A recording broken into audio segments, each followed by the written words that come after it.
हमें लोग ताना देते रबीउल अव्वल हुजूर का विलादत भी है, विसाल भी, हालांकि हुजूर के विसाल का दिन 12 रबीउल अव्वल को नहीं है। जिसको चाहे मुझसे बात करें। लोग कहते फलां किताब में लिखा है, फलां किताब में लिखा है। मैंने कहा सब किताब रख, बात कर। दो चीजें बुखारी से साबित है। दो चीजें किससे साबित है? बुखारी से। नंबर एक, नबी ने हज किया 9 जिलहज्जा को।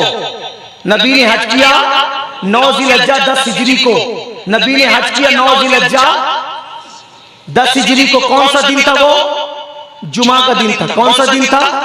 इस पे सारी हदीस की किताबें हैं। और नबी ने विसाल किया पीर के दिन रबीउल अव्वल के महीने में 11 हिजरी को।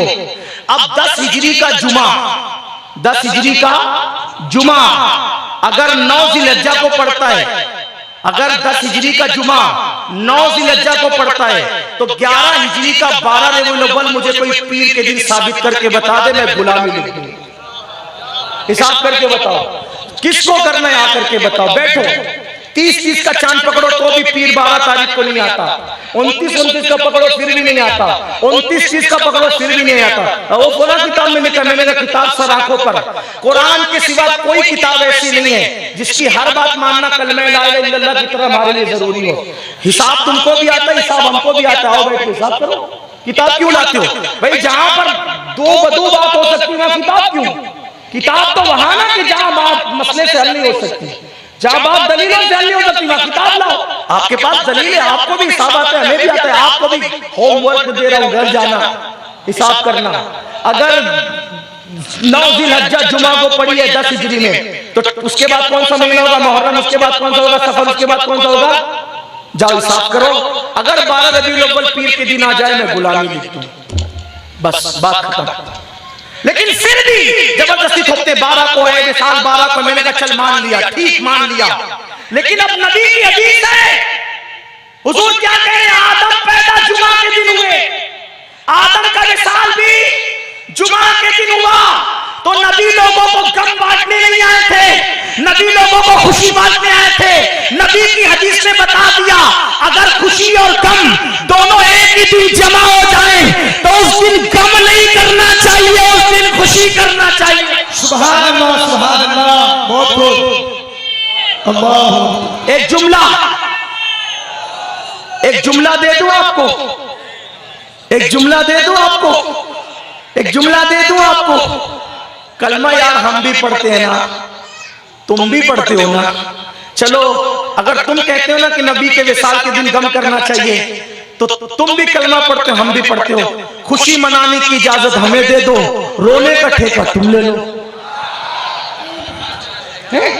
फिर दुनिया पहचान लगी कि मुहर्रम में कोई पीटता सीना है, रबीउल अव्वल में कोई पीटता सीना है। मुहर्रम का ठेका उनको दिया है, रबीउल अव्वल का ठेका आप ले लीजिए। बात खत्म है, बात खत्म है। तुम भी तो कलमा पढ़ते हो, तुम भी कुछ करो ना। अगर कहते हो कि वो दिन गम का दिन है, तो गम करो। गम क्यों नहीं कर रहे? तुम करो, हमें खुशी की बात दे दो। इसलिए कि हमारा अच्छा। एक बात और बता दूं हदीस से, 12 रबीउल अव्वल को रोया कौन? ये बात है, हदीस पाक है, हदीस पाक। आका फरमाते हैं शैतान 3 मरतबा रोया। शैतान कितनी मरतबा रोया? पहली मरतबा शैतान कब रोया? जब आदम की तौबा अल्लाह ने कबूल कर ली, तब शैतान रोया। बहुत मेहनत से खिलाया था, लेकिन कबूल हो गई ना तौबा।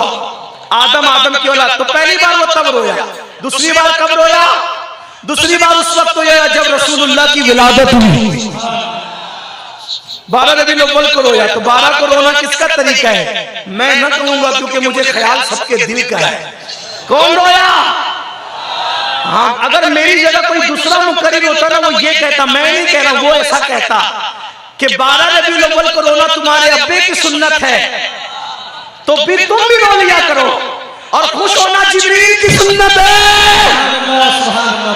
क्यों जिब्रील वाले खुश हो जाया करें? तुम अपने बाप का काम करो, हम अपने इमाम का काम करते हैं, लोगों को पता चल जाएगा। और तीसरी बार कब रोया पता है? जब सूरह फातिहा नाज़िल हुई। मिलाद पे भी रोया, फातिहा पे भी रोया। आज तक नहीं इनको मिलाद हज़म हो रही ना फातिहा हज़म। क्या बात, बहुत खूब, सुभान अल्लाह। सुन लो, मैं हमेशा ये बातें नहीं करता, मेरे बुजुर्ग का हुक्म इसने कर दिया।